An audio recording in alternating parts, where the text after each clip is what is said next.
Gaan ons hulle so 3 minute gee, né?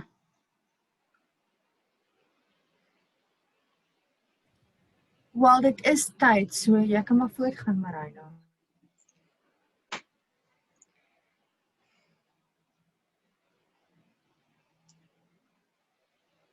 Good afternoon, everybody. Morning. Can you hear me? Loud and clear.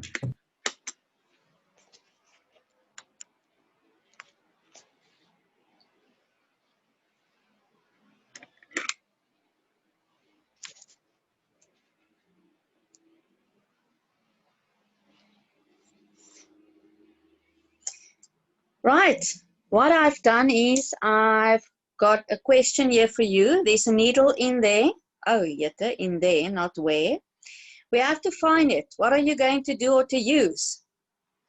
Right, so we've got a metal detector. Oh, then get training in how to use it. A sniffy dog. A magnet. What else can you think of?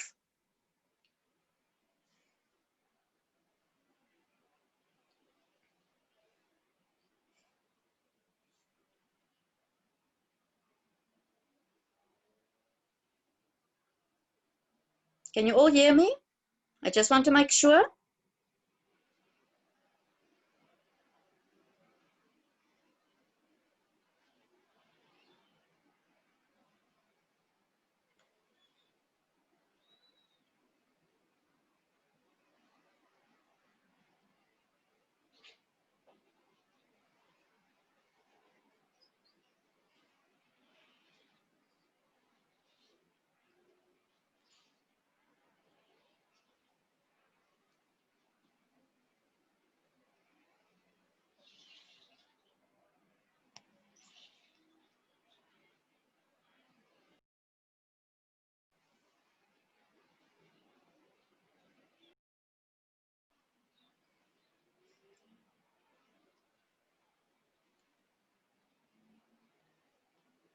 Right, everybody.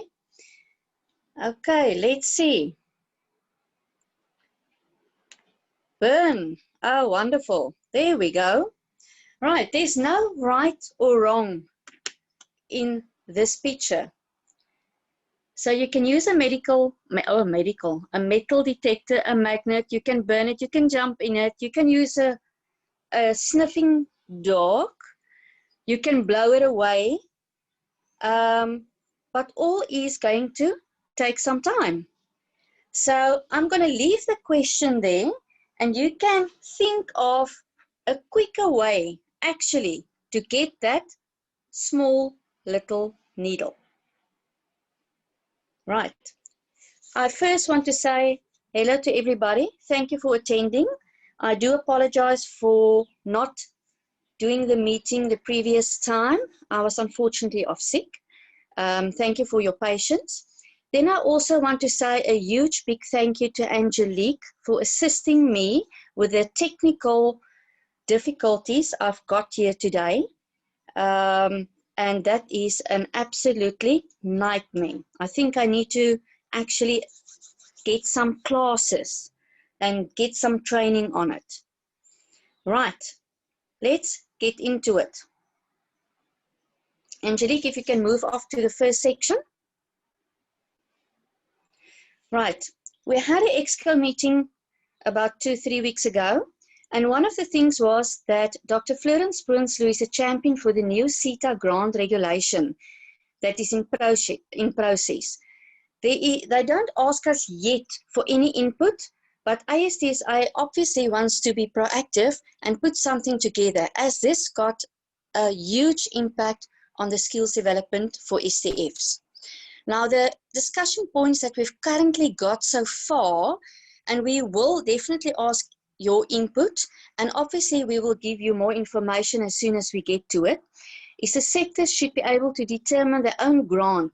So it means that if we are a fishing industry and we are manufacturing industry, if we look at the huge impact that we can have, why don't we look at the percentage split that can be more?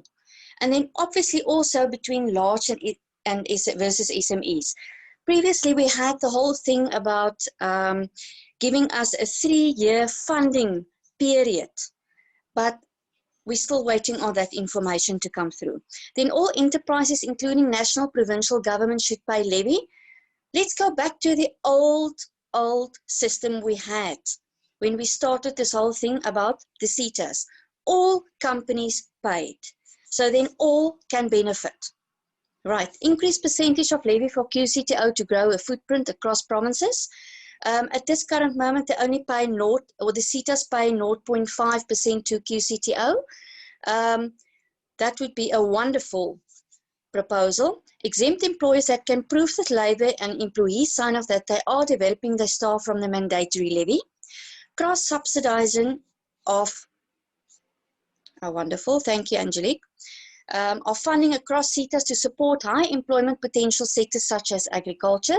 Single standard annual discretion funding system with a single grant mechanism based on credits and possibility of NQF levels. Single standardization for the WSP and ATR system. Yes, I will definitely go that route. And I think we can only also come in here and say the accreditation route. That would be wonderful. Then the presentation. Angelique, can we go up a little bit? Wonderful. Oh, not that much. Wait. I think there's still one more left. Thank you. Representation of the ASDSA on the National Skills Authority, QCTO, and all other SETA boards, including DHET. Now, previously we had a meeting with DHET to see if we can collaborate. What is the word if you look at it? But that is still a problem for us. I think we need to explore that more and come up with another proposal, because we want to have a direct link to DHET, as that have a huge impact on us. Angelique, you can move to the next one. Then the draft OFO list. Now, 2020 will be the 4th edition. The first one was published in 2014. Now, I often look at the question in the mandatory claim requesting input on critical jobs you could not fill during the year. And my question always is this a true reflection? Because I can put in anything, because your answer is just as good as the question that they actually ask us. So what I want to say is it's not a good question. Now, I don't know if it's something that we can change, but this have a direct link to the OFO list that they're actually presenting through to us. Right. It looks at the priority occupations and the critical skills list that are being developed for the first time by the department as part of the LMI research program.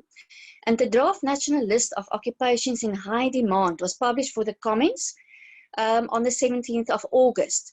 We unfortunately had not seen any further response from anyone. I don't know if you know of something, but we haven't received anything, but we will respond to this paper. Next one, Angelique, thank you. Right, the Government Gazette 43732 of 24th of September. I have put it in our Dropbox and on the actual WhatsApp folder. I think it was yesterday or the day before.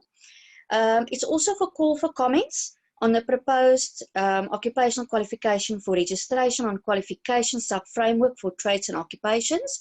And the second section was temporary withdrawal of the revised occupational qualification sub-framework policy Gazette 43602.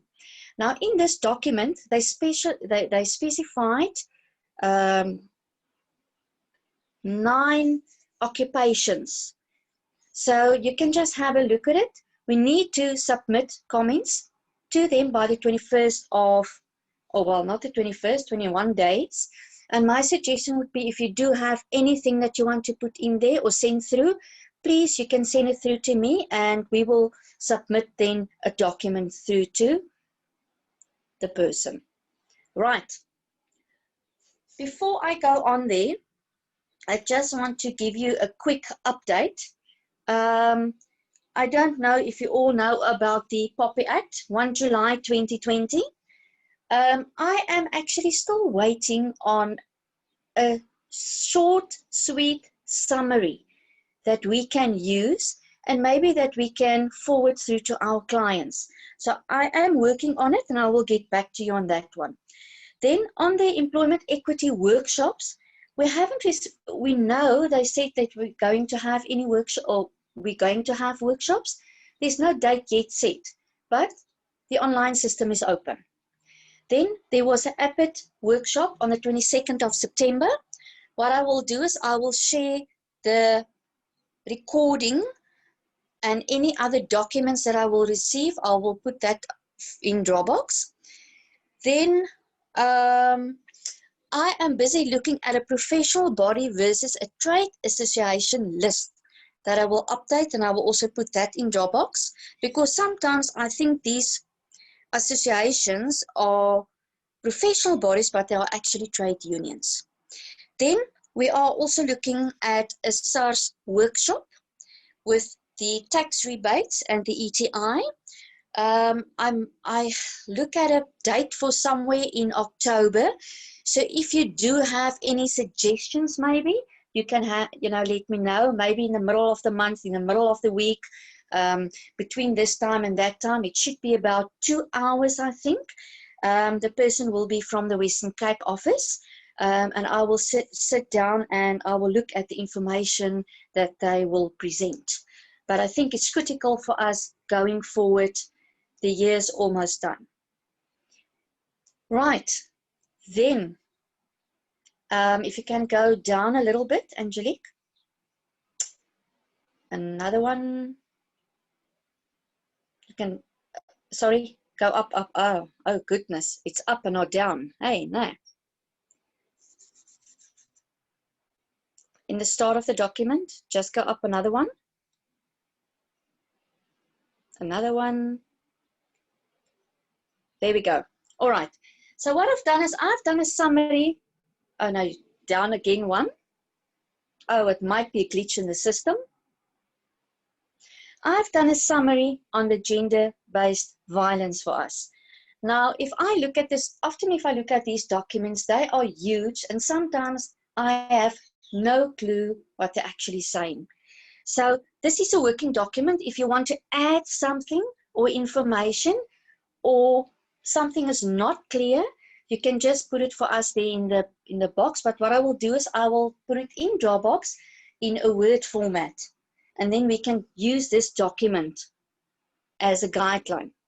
Now, before I start, this summary is only a guideline. Now, if you look at the policy framework in the document, they're also specified as a guideline only.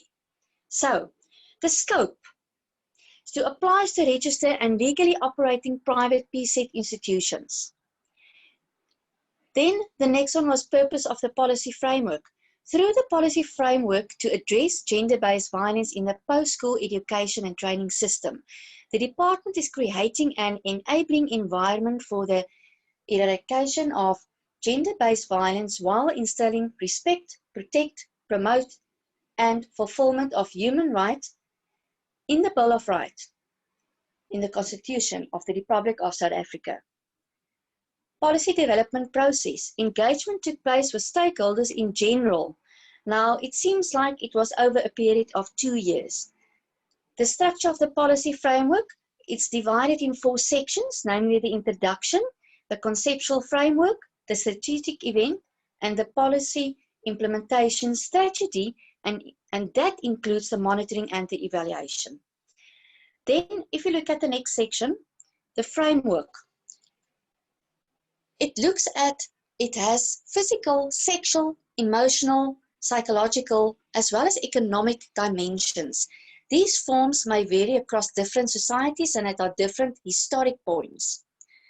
I'm not going to go through each and every one, but they reveal the following ways: the grading or rating or appearance by verbal comment, wolf whistling or other noises, stalking, comments you make, use of work, private meetings, cyberbullying. There was a whole list that they actually put in there. I think there's more that we can add. Next page, Angelique. Thank you. There was 8 key principles underpinning the GBV policy development and implementation, the rights-based, comprehensive and multifaceted approach to occurrence of the GBV, comprehensive and multifaceted approach to GBV prevention, specialization, confidentiality, complainant-centered, zero tolerance, and accountability. The next one was the policy mandate. Now, if you look at this whole section, South Africa has further commitment itself to a 2030 agenda for sustainable development that came through from 2016. So they looked at 5 gender equality as one of its targets, the elimination of all forms of violence against all women and girls in public and private spheres, including trafficking and sexual and other types of exploitation.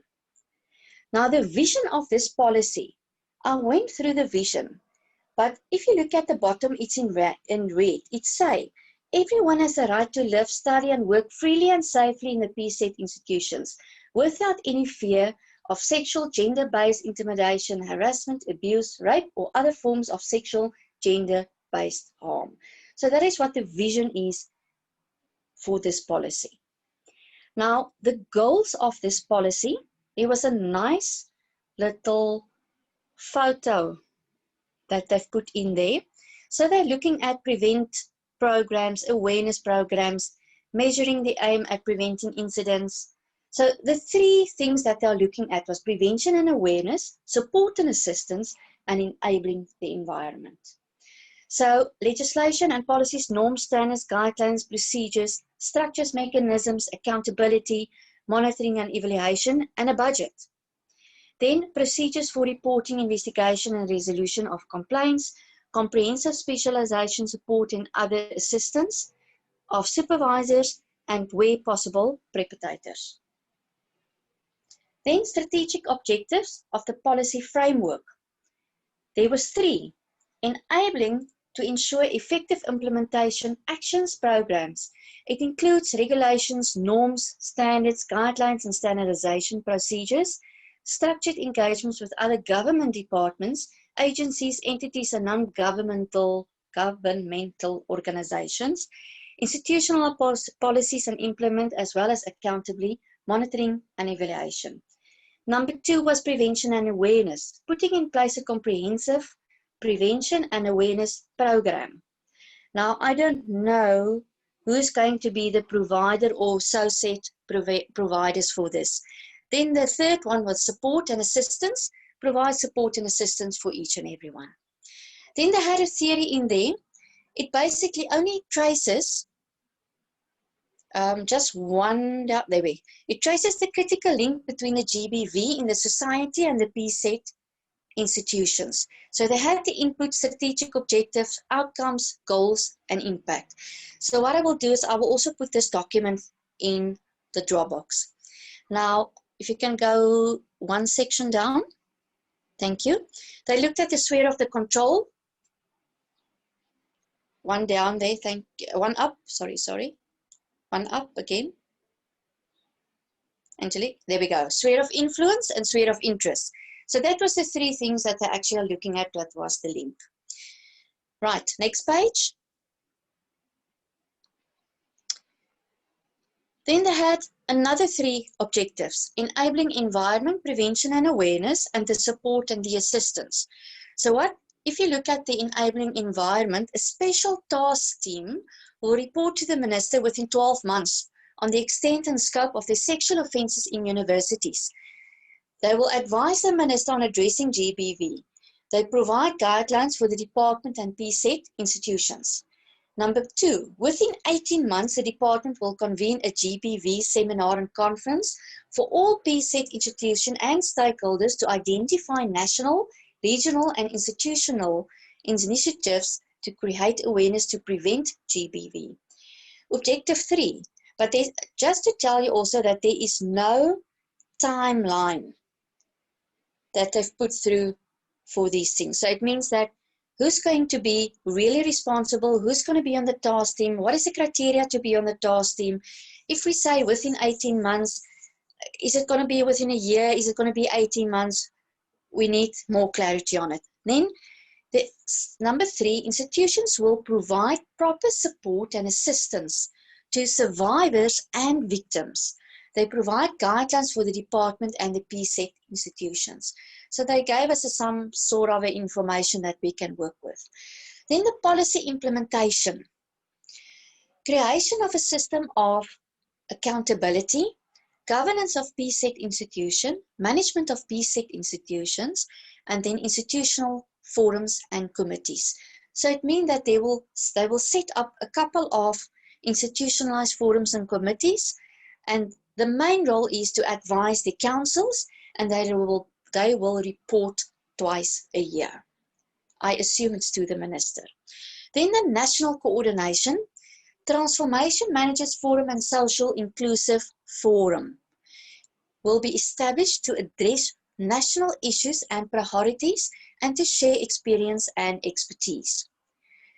Director General Intersectoral Committee for the Management of Sexual Offences, in short SORMA, provide quarterly and annual reports documenting progress.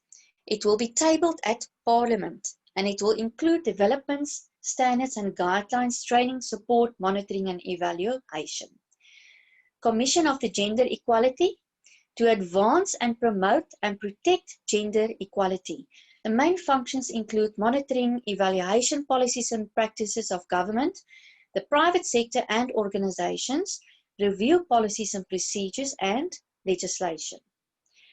Then the last sections was the knowledge management to facilitate the establishment of an electronic multi-channel platform mechanism and tool.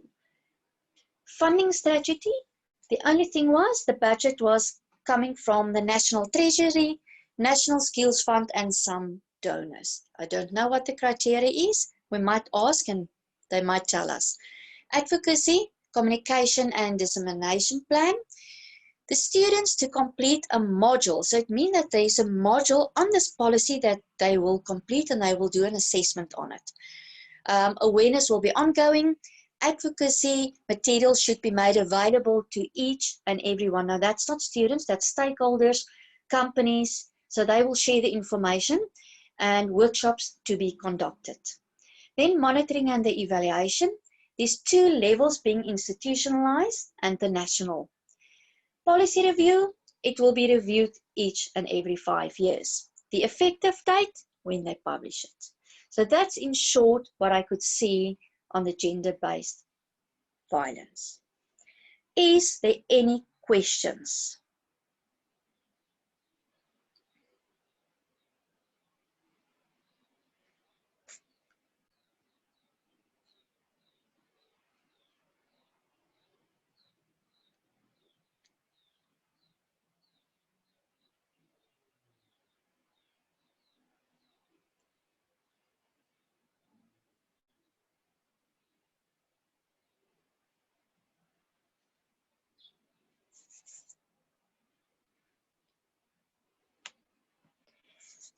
Right, Sylvia, does it apply to small skill providers?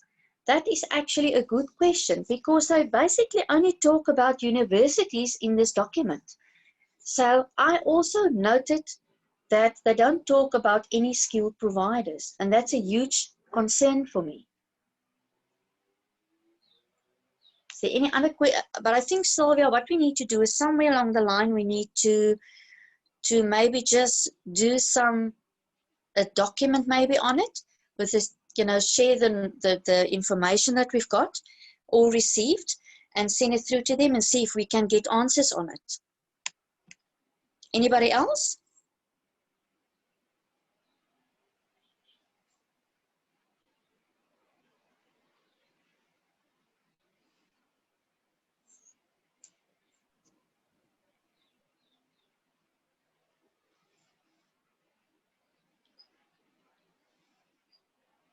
Oh, that's a very good question. Yes, skills actually should move back to Department of Labor. I totally agree with you. Is there anybody else that agree with us?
Hi, Marina. Can you hear me?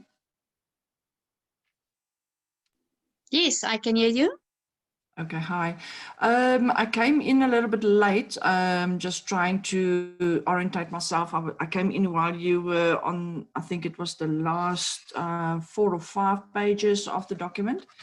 So if I can just get a, I don't know what this document is about. Maybe I've read it, maybe I haven't. Can you just help me out there?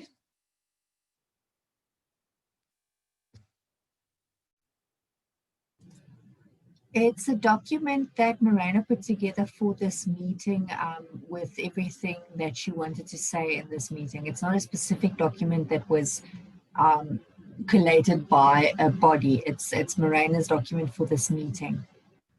Oh, okay. All right. Okay. Thank you very much. Yeah. Then I would, at this point in time, I don't know if this document is also addressing document that was sent out by the QCGO, where they are temporarily withdrawing the sub-framework policy until further notice. There's quite huge implications on that. Is this document also addressing that?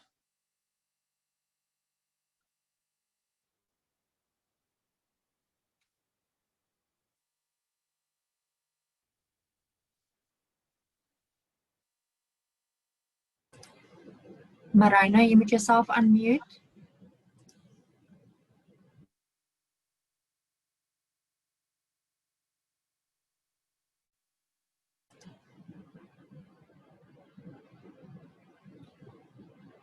I think Miranda just dropped off. Okay.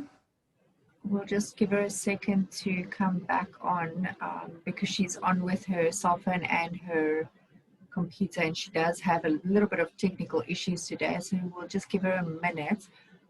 Okay. I don't know if anybody else wants to comment on that, and you are more than welcome to have a conversation on anything that was discussed today as well.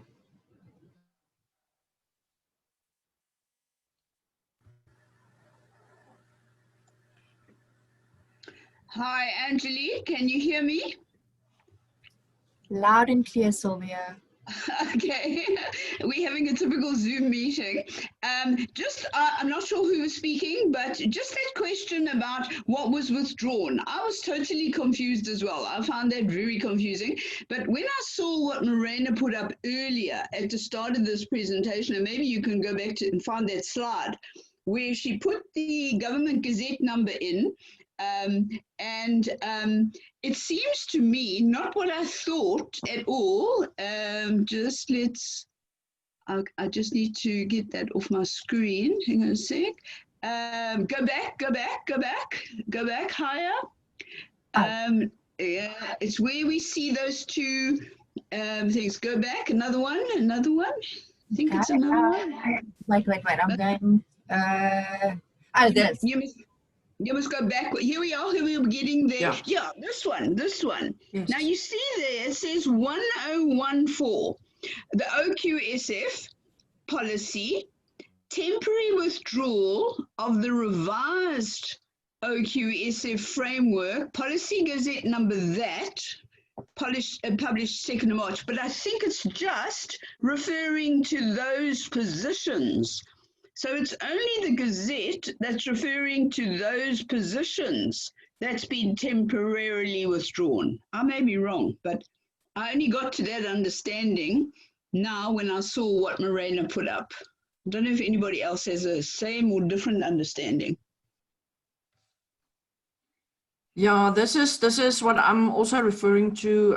It was distributed by herself this morning via WhatsApp.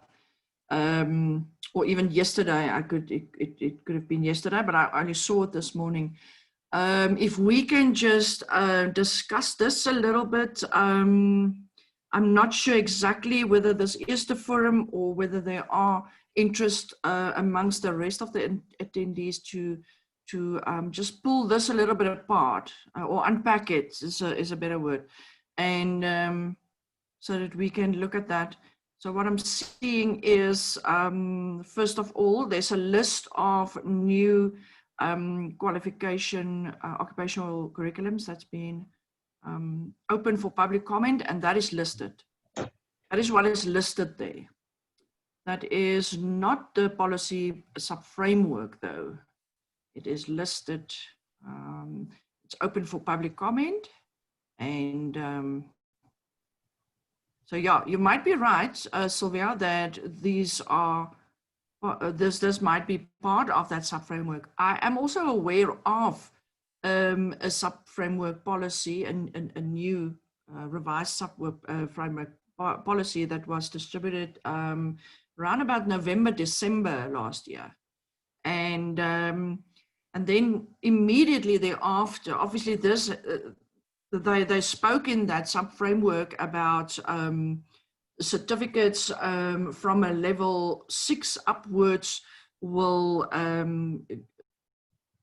be renamed, you know, to diplomas. And so that was very specific. We phoned immediately because some of our offering is on level 6, and we wanted to know whether we should actually now stop with the offering until that is finalized. They keep on doing all sorts of weird and wonderful things without, you know, thinking it through. Now, this is another one by withdrawing that, because it's almost like they said to us, we need to wait until, you know, the framework has been fully revised. Now, this might be what they're doing here is to withdraw it. But what the implication of that might be is, I'm not sure whether they are referring here to the diplomas. Obviously, we can't just from nowhere start referring to a qualification as a diploma instead of an occupational certificate, unless it is registered, you know, at SAQA in that manner. And that has not happened since December last year. So I'm not sure whether the QCTO is referring to that and is now withholding that whole process.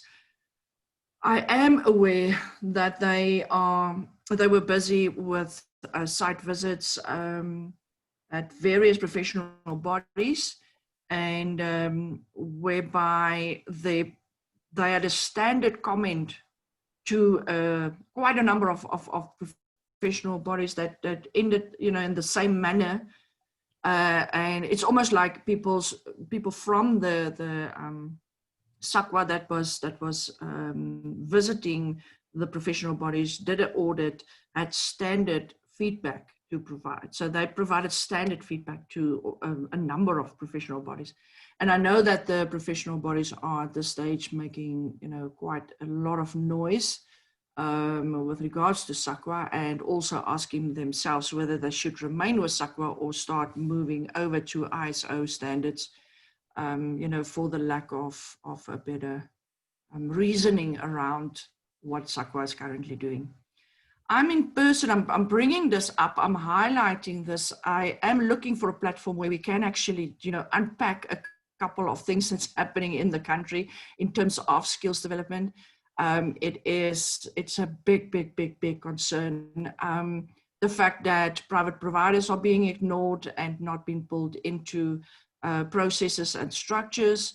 A lot of stuff happening on Facebook, comments, you know, flying between consultants, and so there's a big concern. I don't know, am I the only one with this concern? Are there shared or, you know, also comments that you would want to, or somebody else would want to add? Am I the only one that's seriously worrying at this stage about skills development in South Africa? I'm not sure. Not with what I'm seeing here. It must be a shared concern.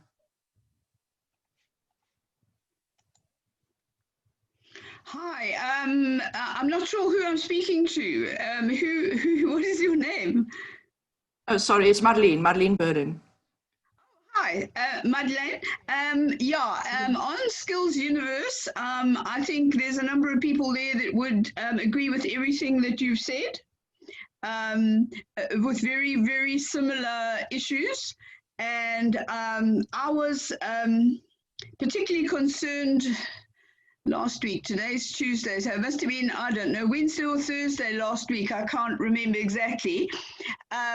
Somebody posted this issue that they had applied for extension of scope to the QCTO and received a response back saying, now this is September we're in, they received a response back from the QCTO saying, well, no further applications to be submitted from July of this year, because, and I don't recall the exact wording, but it implied that they were thinking about how they would do a system to respond to stakeholders.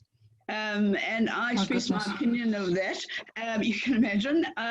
So I then tweeted, I was absolutely horrified with the response I got from somebody who alleged that there was a deliberate attempt by payment to officials to prevent further provider accreditation. I mean, it's absolutely horrific that somebody would suggest that. So I tried to, Lynelle Farrell also has made communication with QCTO because she has some good relationships there. And I've requested a media response, a media statement from the CEO, because I don't believe we can just leave this out there. We need some kind of an answer. Is there something under investigation or isn't there? Is it all rubbish and so on? And then last week, also Thursday or Friday, wait a minute, Thursday was Heritage Day. So it was the day before Heritage Day, the Wednesday. There were, I saw on ENCA that there were demonstrations by a range of people, and it was, well, I would describe it as xenophobic, but it was all about people from elsewhere in Africa coming and committing crime, and that they all needed to go home. But it fitted in with the response I got to my tweet. So I'm assuming it was part of that whole thing. But I agree with you 100%. And I would suggest, and we can suggest to Morena and to Angelique, I think maybe we just need another Zoom meeting where we simply put down, maybe have a framework to it, Angelique, but we discuss what is going on in skills development, what we're concerned about, and what suggestions we have on different ways forward, so that we can structure something that then the ASDSA can submit formally. But I do think, I'm 100% with you. I do think there are things to worry about. And as you might have seen from our previous chat comment there, I'm personally strongly of the opinion that skills development does not fit in the university, colleges, TVET structures, and is constantly being ignored.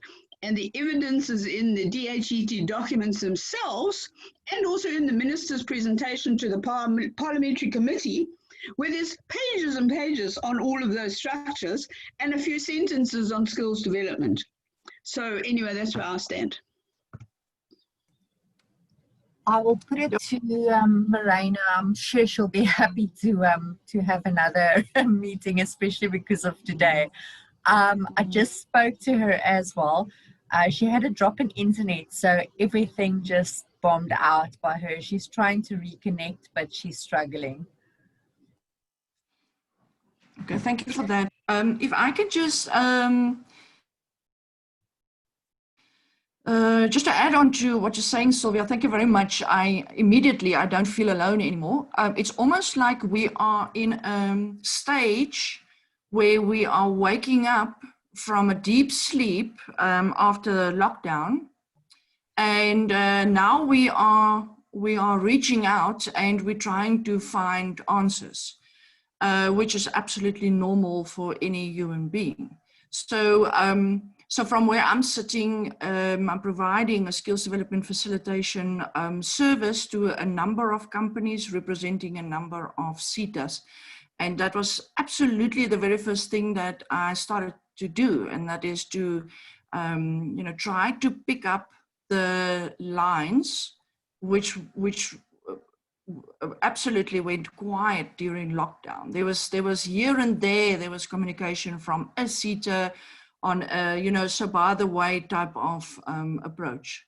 So it's nothing scheduled, nothing structured. It is a lot of concerns on that area as well.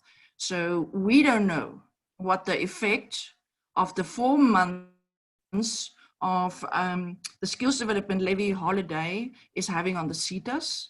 We don't know whether we can at this stage try and follow up or pick up lines on discretionary grant applications that might, you know, go open. There's MQA allocating application or awards, 2 applications made earlier this year. The Cheetah to appoint a new CEO, and further to that, I think a new board, and then the rest is absolutely quiet, nothing further. So if we can just maybe, I'm offering to assist in this process, but I think literally what needs to happen is from the ASDSA, which is the perfect professional body to help with this, is where we get together and we start putting together a document of what is happening where at the statutory bodies. It's really, really a big concern. So on the skills development side, definitely following up with the various SETAs. I know Morena is working her butt off every time, you know, to follow up and try and stay on, you know, the brink of changes as it comes through. Then the other side is the skills or the training provision side, and that is where the QCTO is absolutely so quiet, and that is a daunting area. I have a very good relationship with the QCTO, and at this point it feels like, you know, there is some sort of, how do you say it in Afrikaans? We say egskeiding, busy happening between ourselves and the QCTO. It's almost like they refuse to talk to anybody. So yeah, that is from where I'm sitting. I will be more than happy to assist if we can have that, do a collective exercise where we know that, you know, all this information is coming together at one point, and we can start trusting that information again, so that we know, you know, where we are moving towards, you know, going forward. I don't know, what do you think? It's a great idea, Marlene. I have actually already sent it through to Morena now, so that she can think about a date to go forward with this. And Okay. with that, I don't think she's going to come back onto the meeting. I think we can close off today, and then I will send through a new meeting date for a forum discussion. Instead of an update meeting, it will be a forum discussion, so everybody get your questions and your comments ready for that.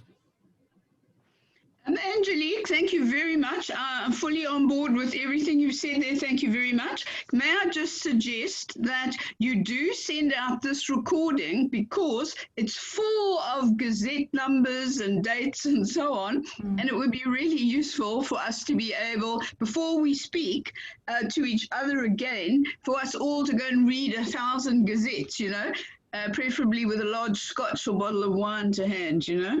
I will do that, Sylvia, and I'm sure Morena will send you the document as well, but I'll ask her to do that as well with the recording. Okay, that's brilliant. Thanks, Angelique. Thanks, Madeleine. Thanks, Marlene. Thank you, thank you. Sylvia. Thank you all for your time, and have a lovely day further. Thanks. Goodbye to everyone. Bye-bye.